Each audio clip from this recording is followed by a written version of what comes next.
খেলছে আর্জেন্টিনা আর আলজেরিয়া, গোল খাইছে আলজেরিয়া, কিন্তু চাপে আছে ব্রাজিল সাপোর্টার, বাংলাদেশের ব্রাজিল সাপোর্টার।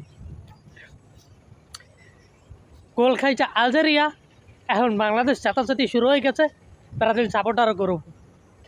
ব্রাজিল সাপোর্টার এখন ঘর দিয়া বাইরে যেতে পারতেছে না, তাদের নাক কাটা পড়ছে। কিরে ভাই, কেন? আমাকে সমস্যা কি? আমরা কি আলজেরিয়া? তোমরা যে দেশের লাগে খেলাইছো, আর্জেন্টিনা যে দেশের লাগে খেলাইছে, আলজেরিয়া ওটা কি নামের না কামের? জীবনে তো দেখলাম না যে আলজেরিয়ার কোনো নাম আছে। তোমরা যদি ফ্রান্সের লাগে, জার্মানের লাগে, পর্তুগালের লাগে, স্পেনের লাগে খেলাইতা, এরপর যেতা, তাহলে কইতাম যে না, এরা বাঘের বাচ্চা। কিন্তু আলজেরিয়ার লাগে, মুরগির বাচ্চার লাগে খেলাইয়া যে ব্রাজিলের অপমান করতে আসো কেন ভাই? ব্রাজিল কি মরক্কোর লাগে ঠকজনি? ডোর হয়েছে, ভবিষ্যৎ তারও খেলা আছে, অনেক খেলা আছে, তখন দেখা যাইবে।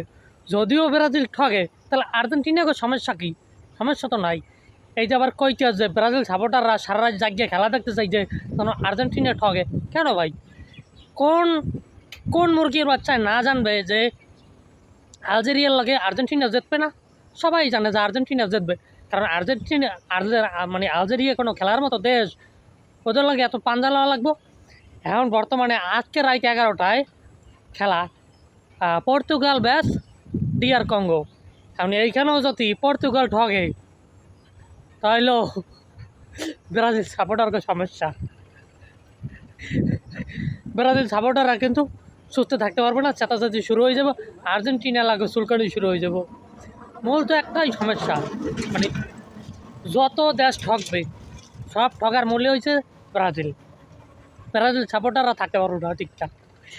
আর্জেন্টিনার সাপোর্টাররা এমন একটা ফয়দা শুরু করছে, কোনো দেশ ঠগলেই ব্রাজিলের উপরে চাপ, ওরা জিতলেই হয়েছে।